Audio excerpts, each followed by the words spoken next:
Bienvenidos.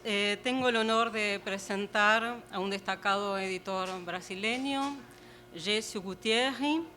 Él se graduó en Economía en la Universidad de San Pablo, es magíster en Filosofía de la Unidad de Cambridge, magíster en Lógica y Filosofía de la Ciencia y doctor en Filosofía de la Universidad de Campinas.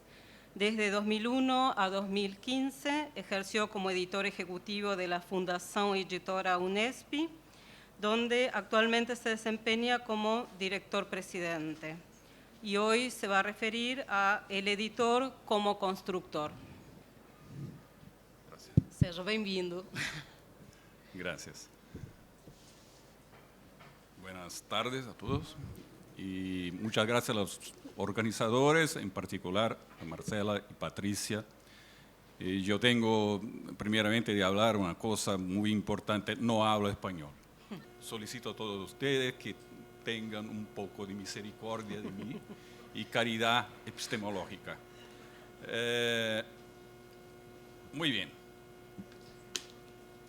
Tengo toda la intención de satisfacer las expectativas producidas por el título y pretendo ser directo y desde ya poner a su disposición la experiencia que he acumulado a lo largo de más de 2 décadas dedicada a la edición universitaria.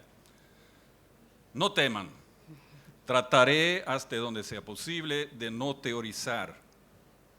Sin embargo, antes incluso de considerar aspectos prácticos característicos del día a día de las editoriales universitarias, es necesario que se hagan algunas inevitables observaciones preliminares y un poco más conceptuales. De hecho, el propio concepto de una editorial universitaria está expuesto a cuestionamientos y en este sentido parece natural que se procure tener una idea más precisa de lo que creo ser ese objeto, para que se pueda decir algo más relevante y práctico sobre la forma en la que opera. Con esto la expectativa es la de que se tenga una imagen más clara de lo que hacemos y quizá de modo aún más optimista de lo que se debe hacer. Además, advierto que esta es, por supuesto, al igual que otras afirmaciones constantes en mi discurso, una visión personal y, claro está, abierta a reparos y enfoques diversos. El único mérito que le otorgo es el de ser sincera y, en efecto, ser empleada en mi oficio diario. Dicho lo cual, tratemos de llegar entonces a esa definición más rigurosa de editorial universitaria. En este contexto, para cualquier proceso de definición, creo que es siempre útil echar mano de los consejos de un viejo, como yo, y hoy tal vez impopular filósofo de la ciencia, Karl Popper. Según Popper, las definiciones son básicamente el resultado de las convenciones guiadas por las consideraciones de utilidad.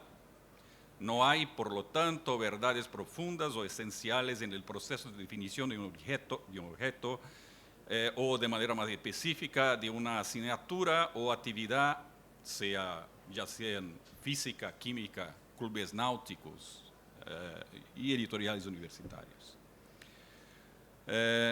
Pero incluso sin la existencia de procesos rígidos para el establecimiento de esos contornos, Popper asegura que solo se va a comprender mejor el significado de una asignatura o actividad si se entienden cuáles son los problemas que tradicionalmente las ocupan. Por este motivo, cuando se trata de entender el significado de campos teóricos notoriamente polémicos como el psicoanálisis, la parapsicología o la ética, habría que concentrar los esfuerzos en la identificación de los problemas que los ocupan y al hacerlo de modo presumible se tendría un retrato exacto de aquella área. Dicho de otro modo, dígame cuáles son los problemas que le ocupan y le diré quién es. Pero si es así y si se sigue lo preconizado por Popper, queda establecida la ruta que conducirá al retrato más preciso de las editoriales o de la edición universitaria. Tal camino está mediado por una cuestión básica.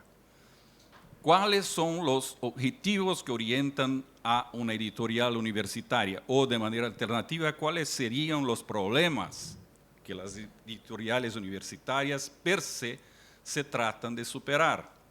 O incluso, qué es lo que los creadores de las editoriales universitarias, ya sean políticos, educadores, estrategas de la política educativa, dirigentes o profesionales de establecimientos de investigación y enseñanza superior, pretenden o clásicamente pretendieron al gastar recursos preciosos en esa actividad que de otra forma serían dirigidos hacia las tareas académicas más obvias, las que están de manera directa relacionadas con la enseñanza y la investigación. En este ámbito veo algunos objetivos que históricamente son recurrentes entre las editoriales universitarias más representativas. Desde su origen titubeante en los siglos XII y XIII hasta su institucionalización definitiva en el siglo XVI, la edición universitaria europea, como de manera general, todas las editoriales de aquel entonces, se entrelaza con las corrientes humanistas y racionalistas, corrientes de entrelazamiento que a posteriori se verán aún más fortalecidos por el iluminismo del siglo XVIII. Ese vínculo o ideario están presentes de manera muy expresiva en el Estatuto J de la University of Cambridge Statutes and Ordinances, en el que el gobierno de Enrique VIII establecía el perfil todavía vigente hoy en la Universidad de Cambridge. Yo cito, será instituida en la universidad una editorial universitaria, que es la primera vez que se habla de una editorial universitaria como tal. Una editorial universitaria que se dedicará a la impresión y publicación con el fin de fomentar la adquisición, el avance, la conservación y la diseminación del conocimiento en todos los asuntos, al avance de la educación, de la erudición e investigación y al avance de la literatura y de las bellas artes. Y los mismos principios se encuentran contemporáneamente de forma ubicua en las partes más influyentes del sistema editorial académico occidental, de Oxford a Harvard, de Ámsterdam a Chicago. La Universidad de Chicago, bajo ese aspecto, es tal vez el ejemplo más expresivo de todo eso, incluso debido al destaque orgánico que siempre le dio a su editorial. Sus fundadores, en 1890, la editorial de Chicago es un año más vieja que la Universidad de Chicago, sostenían que para la universidad la edición académica sería un elemento tan relevante como la enseñanza y la investigación. En su actual página web institucional, la Chicago University Press se hace eco del ideario de los estatutos de la Universidad de Cambridge y más de 4 siglos después, de forma explícita, asume la misión, cito, la misión de diseminar la erudición académica de excelencia y de publicar los trabajos relevantes que promuevan la educación, ilustren el entendimiento público y enriquezcan la vida cultural.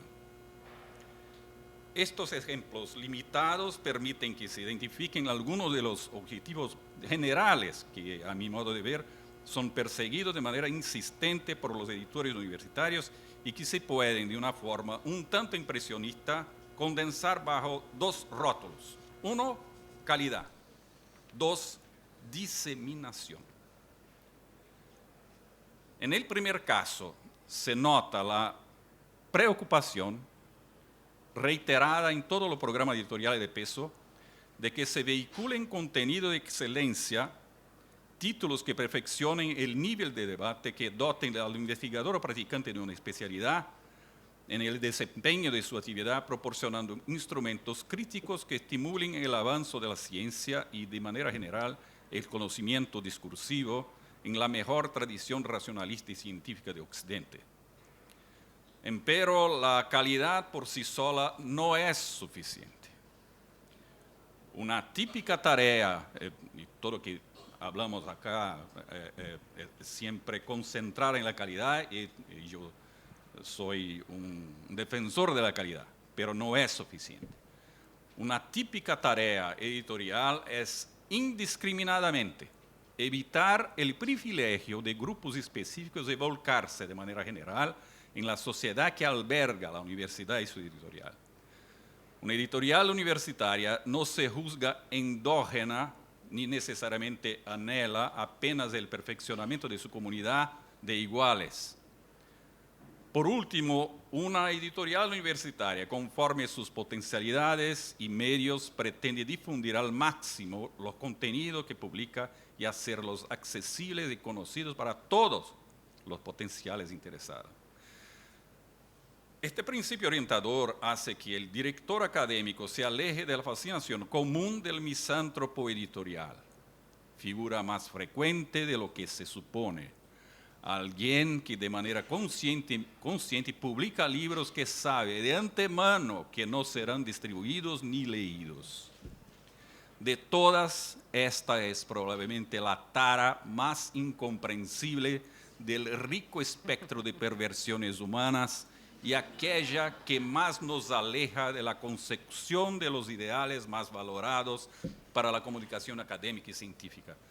La preservación eso no comprendo, otras tantas sí. La preservación del diálogo universal sin fronteras, sin límites, envolviendo lo mejor del pensamiento humano, diálogo cuya dinámica permitirá el avance del conocimiento racional en su conjunto y que propició el polifacético y sólido edificio de la ciencia contemporánea. Al honrar los principios mencionados, calidad y diseminación, repito, el editor universitario se justifica como un guardián de ese intercambio y pieza esencial del sistema universitario cognitivo y cultural. De esta suerte se llega al fin a la imagen más nítida que se buscaba, una editorial universitaria para que así se pueda entender, debe necesariamente velar por la calidad de sus contenidos y tratar de alcanzar de todas las formas al potencial lector de esos textos, diseminarlos. Esta es una definición, si es que se puede llamar así, conscientemente imprecisa y abierta, pero que da lugar a las tareas que puedan llamarse típicas y circunscriben algunos pasos importantes de la actividad institucional. Se tiene como resultado un boceto teórico del marco del escenario en el que se actúa. Pero siendo así, debo ahora ser un poco más consistente con mi promesa introductoria y conectar los elementos más prácticos con el sintetizado y parco telón de fondo conceptual que he presentado. A fin de cuentas, ¿qué se debe hacer de manera práctica para alcanzar los nobles objetivos enumerados? Sin embargo, antes incluso de enfrentar a esa pregunta general, y ya que estamos invadiendo la esfera práctica, seamos totalmente sinceros desde el inicio y no menospreciemos los obstáculos interpuestos. Es difícil encontrar en el día a día profesional la claridad helénica de los ideales académicos clásicos que he citado y que presumiblemente permean la actividad editorial universitaria. Qué maravilloso sería si tuviésemos apenas Diderot y d'Alembert como compañeros editores, Voltaire y Newtons como autores, William James y James Conant dirigiendo la universidad en la que estamos empleados, y Borges y Pico de la Mirándolas como lectores. Lamentablemente, la actividad editorial está tan habituada a las imitaciones y miserias humanas como cualquier otra. A veces estamos más cerca de los cabarets que del ágora ateniense. Un día normal puede perfectamente principiar como a granítica disposición de llevar adelante una labor honesta, socialmente relevante y de indisputable calidad científica. No obstante, ¿cómo persistir con ese ánimo cuando tu editor asistente acepta la prueba de etapa con el título cambiado y tu traductor más importante está asolado por un trastorno de pánico y se esconde debajo de la cama? Esto sucedió a mí. O cuando uno percibe que un autor canónico cedió a la tentación del plagio y otro inesperadamente envía un texto racista y cuando se le avisa te acusa de ser senador de la libertad de prensa. o cuando la administración central de la universidad te permite ver que entre la editorial y los céspedes del campus existe mucho más aprecio por los últimos, o cuando confunde editoriales con gráficas. Y cuando los lectores comunes, periodistas o incluso compañeros universitarios en blogs o en la prensa especializada atacan a la institución como a un despreciable órgano de publicidad izquierdista o derechista, o cuando desmerecen el trabajo editorial de años, de miles de páginas, por encontrar 2 comas equivocados y un cambio de un nombre extranjero. Todo esto, lo sabemos bien, ocurre y ya ha ocurrido con varios de nosotros, inclusive en el mayor o menor grado entre las editoriales icónicas que he mencionado antes. Pero los editores son y deben ser resistentes, editores son ante todo fuertes. Honrando el ideario clásico, preservándose y explorando los límites de actuación legítima, incluso en medio de las pequeñas tragedias del cotidiano, aún cabe pensar en los aspectos más canónicos de la actividad, los pasos que se pueden cumplir para el perfeccionamiento sistemático de la editorial y la edición universitarias en la búsqueda y consecución de las metas generales citadas. Estos son tópicos mucho más importantes cuando se recuerda que la edición universitaria latinoamericana es relativamente reciente y a menudo carece de la institucionalización y profesionalización mínimas para el cumplimiento de sus objetivos y la superación de los problemas editoriales habituales. A seguir, selecciono solamente 2 puntos que en este contexto me parecen particularmente relevantes. La labor de constitución sistemática del catálogo y una rapidísima pero inevitable consideración de los nuevos medios de comunicación y acciones correlativas. Tengan en cuenta que estos son ítems que selecciono justamente por su centralidad en la trayectoria reciente de la editorial que dirijo, y reitero que tanto estas prioridades como las soluciones que se le suministran pueden ser muy distintas en la realidad concreta de otras editoriales. Inicio con el caso de la concepción y definición del catálogo. En lo que concierne a este punto, cabe destacar de manera todavía más enfática una alerta previa. No hay ni una sola regla general, a no ser el trivial sentido común y el respeto hacia las condiciones que se enfrentan. En el caso de la editorial UNESP, se deben indicar las condiciones que enfrentó en su origen, las opciones que entonces adoptó y la estrategia que hoy rige su constitución editorial. La editorial UNESP fue creada en 1987, está por lo tanto, completando este año su 30º aniversario, como una dirección de publicaciones dentro de una fundación de fomento de la UNESP, Universidad Estadual Paulista, con el objetivo central de coordinar la producción de periódicos con ediciones independientes en las diferentes facultades e institutos que conformaban la Universidad Estadual Paulista. En su primer año, la editorial publicó, a menos de 2 docenas de revistas científicas, apenas 5 libros, todos en coedición con editoriales privadas. El crecimiento que se verificó en la década siguiente fue notable, culminando en 1995 con la creación de la Fundación Editorial UNESP, una institución con un perfil ya definido, galardonada con varios premios, firmemente asentada en el mercado y con vínculos embrionarios, aunque prometedores, con editoriales extranjeras prestigiosas. El perfil fundacional propició una mayor independencia administrativa, financiera y de modo especial editorial, suministrando de este modo herramientas más robustas para que en las décadas siguientes se profundizasen las líneas maestras de constitución del catálogo y del perfil editorial, permitiendo que en la actualidad la Fundación Editora da UNESP sea la más prolífica y tal vez la más conspicua editorial universitaria brasileña. Pero, ¿cuáles fueron esas balizas, guía o líneas maestras, como las llamé, presentes desde nuestro origen? Seleccionaré algunas de las más relevantes y constantes entre ellas, aunque todas sean relevantes y estén entrelazadas con los preceptos generales de calidad y diseminación.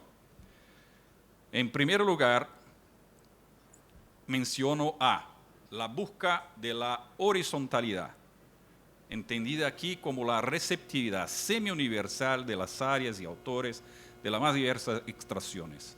Albergamos desde siempre autores partidarios de dispares credos políticos y posturas científicas. Y lo mismo puede decirse con respecto al universo de temas. En rigor, el catálogo NESP solo rechaza en principio religión, autoayuda y pornografía, al menos conscientemente. Todas las temáticas universitarias clásicas pueden reivindicar lugar entre nuestros títulos, aunque haya, por supuesto, una presencia muy desproporcional de las ciencias humanas. Nada impide, ni jamás ha impedido que títulos de ciencias exactas y naturales se incluyeran lado a lado con infantos juveniles, medicina popular, autobiografías o textos satíricos del siglo XVIII. Claro está que la ausencia de obras de ficción puede conducir a la aparente ruptura de este perfil universalista, pero este no es el caso. En efecto, este hueco no se debe a principios estructurales, sino bien a las prioridades coyunturales que se basan en la segunda de nuestras balizas guía, B, respecto a los objetivos comerciales. Tal vez uno de los rasgos que más caracterizan a la editorial UNESP cuando se compara con otras congéneres universitarias brasileñas sea la presión ejercida a menudo desde su creación para que exista una dependencia financiera mínima de la universidad, incluso de modo ideal una total autonomía. Siempre ha habido un reconocimiento muy claro de que en el caso de que no se vendiese, la editorial no podría sobrevivir. De ello resultó el hecho de que siempre se ha buscado un catálogo comercialmente viable, un catálogo que emitiera de forma excepcional títulos de gran relieve académico y bajo potencial comercial, pero que tuviese en contrapartida títulos muy rentables, algo que permitiría sustentar los demás lanzamientos y fundar las inversiones para títulos futuros. Así se constituyó de manera coherente un cuerpo comercial de profesionales y una red de distribuidores competentes que aseguran la presencia de nuestros libros en todos los estados brasileños, algo que, créanme, por lo general es muy difícil de conseguir, incluso Amazonia y todo. Editorialmente, en la gran mayoría de los casos, escuchamos a nuestro departamento comercial durante todo el proceso de evaluación de nuestras propuestas de títulos y tratamos de considerar por todos los medios que están a nuestro alcance el impacto de ventas que tendrán. Puede que esta sea una preocupación a primera vista mezquina, algo que nos impide muchas veces de lanzar libros que se presumen maravillosos bajo el riesgo de que no se cumplan las metas financieras e empresariales. Mientras tanto, si esto puede ser una realidad para los títulos individuales, no se aplica la constitución de un catálogo que debe estar estructurado bajo la égida de la valoración de los costes y beneficios de los artículos que lo componen. Un libro de pocos lectores no es necesariamente malo, pero puede ser para la editorial inviable, un caníbal de otros libros que son en potencia mucho más influyentes. Esto no nos equipara con una editorial mercantil, apenas nos hace viable como institución mercantil, ya que nos permite incluso, como he dicho, la publicación de otros volúmenes comercialmente más débiles o de rentabilidad más discutible. La preocupación por la universalidad y por nuestro desempeño comercial están estrechamente vinculados con uno de más de los desideratums presentes en la definición de nuestro catálogo. C, en esta lista, énfasis en las traducciones. Las editoriales universitarias, dada su juventud y típicos problemas empresariales, enfrentan las dificultades normales a la hora de captar autores nacionales de renombre, por lo general cooptados por las editoriales comerciales más poderosas. Así, de manera especial, si se busca la rentabilidad necesaria para el sustento del proyecto, se comprende el apelo que las traducciones pueden tener para un editor académico, incluso computados los costes que implican los derechos de autor y a los traductores. Los autores extranjeros de renombre pueden ser añadidos a su lista y a la mejora del catálogo sin que haya necesidad de una producción urgente o remuneraciones anticipadas semejantes a las que habitualmente están destinadas a los autores nacionales de peso. Aunado a esto, me parece que hay todavía otras buenas razones para que se constituya un área relevante de traducciones en el catálogo, tanto desde el punto de vista de la universalidad temática como de la calidad de los textos. Se le da la oportunidad a un nicho poco común en el que los programas editoriales académicos pueden adquirir superioridad en relación a sus competidores comerciales, sobre todo en el caso de los clásicos, que los textos normalmente son de dominio público. Las editoriales universitarias pueden darse el lujo de trabajar libros complejos por un tiempo y costes normalmente inadmisibles para el comercio editorial, ansioso por una rentabilidad a corto plazo y una explotación rápida que le permita abrir espacio para otro título de igual rentabilidad. Las editoriales universitarias tienen la experiencia y proximidad apropiadas para la producción de estos libros que les proporcionarán una venta sólida y estable durante un largo plazo. Libros como Los elementos de Euclides, El mundo como voluntad y representación de Schopenhauer o aún Armonía de Schoenberg figuran entre nuestros libros más vendidos hace muchos años. Para finalizar, el último de los principios, quizás el más delicado y el que de modo más visceral da personalidad a un catálogo y satisfacción autoral al editor, añadiría el precepto de constitución de colecciones. Entre tanto, debo advertir que estoy aquí categorizando colecciones de manera peculiar, con conciencia idiosincrática, entendiéndolas como núcleos temáticos y de autores. En la jerga común, ya sea de editores como de lectores, las colecciones son entendidas sea como el propio catálogo general, sea como conjuntos de libros con estricta obediencia a un perfil gráfico definido, tanto de la tapa como de las páginas interiores, en general obedientes a un modelo único, a template único de aparato crítico y frecuentemente la curaduría de unos pocos especialistas. No es raro un único coordinador que controlan e imponen límites de forma y contenido para los textos que se van sumando a la serie, ya mediante encargo a autores o por la adquisición de originales ya existentes. La editorial UNESP ha promocionado con éxito algunas de esas colecciones: Revoluciones del siglo XX, dirigida por el profesor Emil Viotti da Costa, tal vez la historiadora brasileña contemporánea más prestigiosa; Salud y Ciudadanía, serie coordinada por médicos y sanitarios, destinada al público en general; y colecciones que podríamos denominar como de autores, como las de las obras completas de Theodor Adorno, Jürgen Habermas, Goethe, Euclides da Cunha y muchas otras que se han desarrollado a lo largo de los años, que muestran nuestro respeto y aprecio por este formato. No obstante, prefiero ver también como colecciones conjuntos menos homogéneos y más fluidos, núcleos temáticos y de autores que se condensan por mera semejanza de familia. En estos casos menos rígidos se puede perfectamente prescindir del rótulo formal de colección, responsabilizar de forma directa al cuerpo editorial por su conformación y liberar los modelos gráficos de la rigidez de la colección típica. Con todo, aún es tentador considerarlos como colección, aunque sea de manera informal, en la medida en que deben ser pensados de manera orgánica, como un conjunto vivo y no como una serie aleatoria o individual. Y es justamente el último tipo de conjunto el que ha sido más decisivo e influyente en la definición de los caminos de nuestro catálogo general.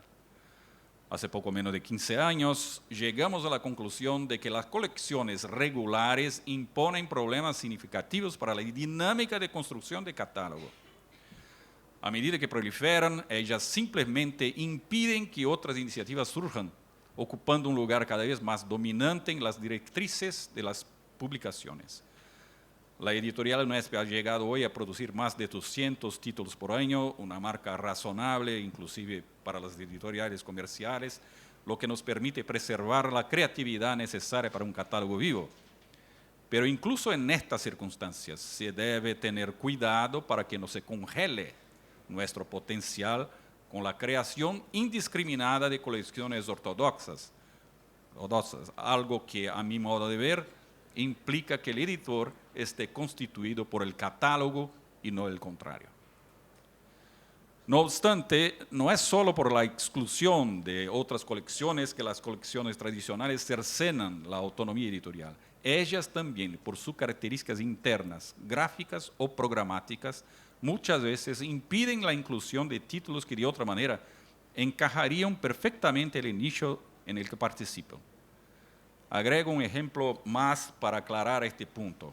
Hace unos años se creó una colección con el nombre Pequeños Frascos, compuesta por obras menores de autores clásicos, textos rápidos, ligeros y en general no estrictamente académicos de autores como Swift, Balzac, Benjamin Franklin, etc.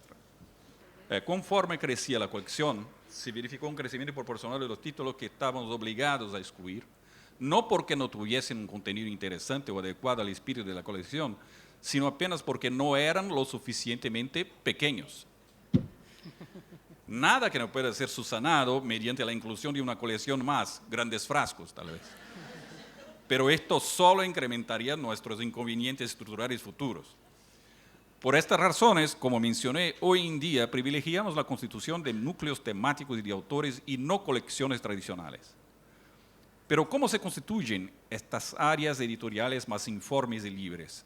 Aquí también se establecen algunos desiderátums. Creo que el precepto más básico de entre ellos es que nunca se debe publicar un libro aislado. La publicación de un libro debe estar siempre acompañada de un proyecto más amplio en el que ese título será el inaugurador de un ciclo o el continuador de un sector ya en marcha. Cada vez que se cede a la tentación de publicar, y yo sé, a la tentación de publicar un libro por el simple hecho de que se trataba de un título o de un autor muy interesante en sí, esto se volvió contra nosotros. Este fue el caso de un título de Lévi-Strauss y de un Bourdieu que lanzamos. No puedo decir que hayan sido fracasos retumbantes, pero tengo la convicción, y digo para ustedes, no diré esto en Brasil, la convicción de que podrían haber sido mucho mejor distribuidos y más extensivamente leídos si hubieran sido publicados por aquellas editoriales con una mayor concentración de sus obras y temáticas típicas. Y a la inversa, lo mismo se aplica a muchas otras editoriales que se metieran a publicar autores que la Unesp ha distribuido de forma regular en el país, como son Norberto Bobbio, Emilio Viotti da Costa y Peter Burke. La calidad de la edición y la rentabilidad de esos libros con certeza se quedaron por debajo de lo que nosotros podríamos haber logrado, ya sea por el conocimiento de los trazos editoriales exigidos por ellos, o por el conocimiento de mercado que tenemos, o incluso por la sana costumbre que los lectores y libreros mantienen de, al buscar a un autor, consultar el catálogo de las editoriales asociadas de manera más constante con su nombre. De hecho, por las razones enumeradas, los más tradicionales editores extranjeros, en especial los alemanes, intentan canalizar sus ventas de modo que cada autor tenga una única editorial en cada país. Sin embargo, la preocupación a la hora de no publicar obras aisladas no se limita a autores, sino también se extiende a los temas. Elegir un único libro para un determinado tema conduce de manera inevitable al estrangulamiento del título. Tanto como los libros aislados de un autor, la carrera de títulos aislados de una temática padece la misma mediocridad. La UNESP tiene un libro en anestesiología y otros dos sobre el control agrónomo de frutas. Los 3 procedentes de programas de edición dirigidos específicamente a los investigadores de la universidad. No nos arrepentimos de haberlos publicado. Todos ganaron premio de calidad y vendieron ediciones completas, pero no podemos dejar de imaginar que justamente por la calidad que tienen, podrían disfrutar de una mejor carrera en una casa de publicaciones más armonizada con sus contenidos. Por contraste, ¿qué se comprueba con aquellos volúmenes que desde el principio pertenecen a un proyecto orgánico de área? Los libros medianos, por lo general, son objeto y partícipe del mismo efecto multiplicador y crecen en conjunto, los unos se apoyan en los otros. Esto ocurrió en concreto con varios casos que desarrollamos. Áreas como la epistemología y la musicología son ejemplos significativos. En el caso de la epistemología en particular, se ha hecho en casi 2 décadas un círculo minucioso que cubre toda la extensión del área en diversos niveles de sofisticación y congregando casi todos los autores índice del área, incluyéndose buena parte de los clásicos más estudiados y citados. De este modo, algunos volúmenes más técnicos ganaron una sólida visibilidad en nuestro catálogo y siguen el dinamismo de sus compañeros más populares. De esta manera, actuando de forma sistemática, se pudo llegar a aquella que quizá sea la moral final subyacente a este proceso continuo de estructuración y mejora armónica del catálogo. Seleccionemos núcleos temáticos con los que se consiga trabajar con excelencia. Tratemos de fortalecerlos de manera estratégica, agregando volúmenes que el interesado por el área sabrá apreciar.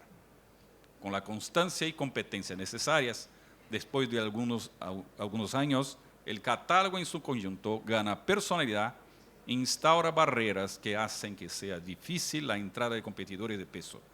Así, la trayectoria comercial de los núcleos y los futuros incrementos en los volúmenes adquieren estabilidad y solidez.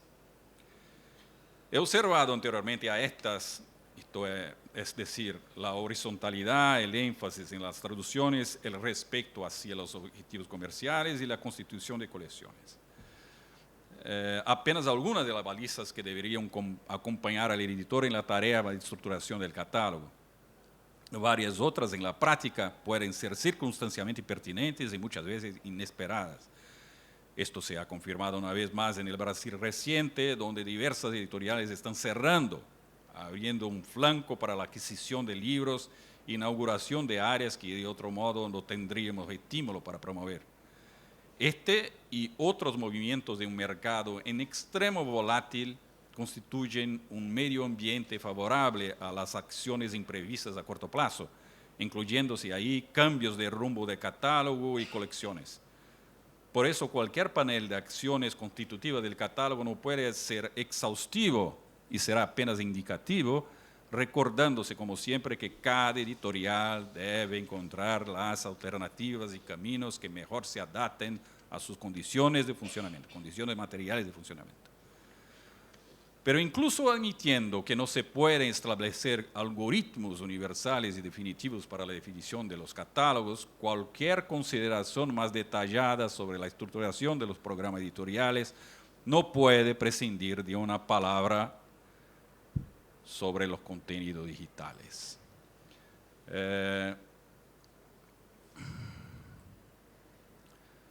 Sobre los rumbos presentes y futuros del contenido digitales, en especial en el caso de las editoriales universitarias. En la editorial UNESP, es un ámbito que asumió proporciones inéditas e implicó experiencias y resultados que me gustaría compartir con todos ustedes, pero no hay tiempo para esto. No discutiré aquí la situación actual de las publicaciones digitales, algo siempre polémico y mucho más que eso, impreciso. La cuestión de la aceptabilidad de estos contenidos está lejos de ser indisputable y su potencial comercial ha sido igualmente cuestionado. Los datos recientes son, en definitiva, desalentadores, incluso en los Estados Unidos, lugar siempre clasificado como un foco irradiador de esas publicaciones. Incluso Amazon Books, que no suele equivocarse en la identificación de rumbos comerciales, parece que está reconociendo las limitaciones de su mercado Kindle. Y este desaliento parcial está presente hasta en las investigaciones realizadas entre el público que parece a priori más favorable a él. Estudiantes universitarios con edades comprendidas entre los 18 y los 25 años. Words on Screen, el libro de la investigadora Nomi S. Byrne, un libro magnífico, plantea este diagnóstico de manera convincente con índices de rechazo que se acercan al 90% en toda América del Norte. los estudiantes universitarios rechazan el 90%. Un retrato como este no nos anima a invertir en esta área antes tan entusiásticamente recibida por los editores de todas las extracciones. Pero al mismo tiempo en que las informaciones recientes nos permiten el mismo optimismo de la primera década de este siglo, tampoco se puede abrazar un pesimismo igualmente exacerbado.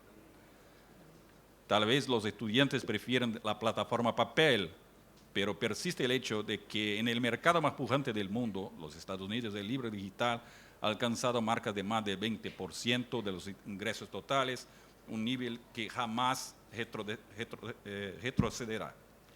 Más que eso, cuando se considera específicamente el área académica, hay en los contenidos digitales un aliado inestimable para la consecución de nuestros ideales clásicos de difusión universal.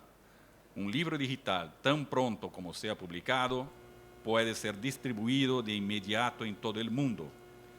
Tan solo es inédita la capacidad de distribución que se alcanza de esta manera, algo que se ve aún más reforzado por lo que a veces se menciona como discoverability, traducido libremente como el desquiciado neologismo encontrabilidad. El libro digital permite un rastreo eficiente por parte de cualquier interesado en cualquier parte del mundo, algo que en verdad no es compartido por los libros tradicionales. En el caso de la editorial NUESP, se ha iniciado un programa de publicación y distribución de libros digitales en colaboración con la plataforma Cielo y la creación del programa Cielo Books. Desde el año 2010, solamente para el programa Cielo se ha construido un catálogo que hoy en día congrega aproximadamente 270 libros. Con esta cantidad de publicaciones se llegan hoy a casi 20 millones de descargas repartidas en 2 decenas de países. Sumados a esta cantidad de descargas, se obtuvieron aún más de 50 millones de accesos. La conclusión forzosa es de que necesitamos, como editoriales y como brazos editoriales de la universidad, desarrollar ese potencial y las alternativas digitales abiertas para nosotros. La viabilidad comercial de la producción constante de estos libros será uno de los retos más importantes que nos esperan en la próxima década. Finalizando, la concatenación entre el libro digital y la publicación universitaria ofrece una oportunidad para que agregue una palabra final a esta conferencia. Tenemos como nunca antes hemos tenido instrumentos que nos permiten la consecución de los ideales clásicos de la edición. Por lo que cabe esperar que las turbulencias culturales de este siglo y las encrucijadas enfrentadas por la universidad contemporánea no tengan como consecuencia la interrupción de la tradición científica ni de su constante aliada, la comunicación académica. Las editoriales universitarias han participado de esta marcha y respondido a menudo de forma heroica a los retos de esta ocupación. Como miembro de esta comunidad, saludo a mis compañeros y espero que el destino nos permita cumplir con nuestras funciones diarias para el provecho y beneficio de toda la sociedad que nos ampara. Muchas gracias.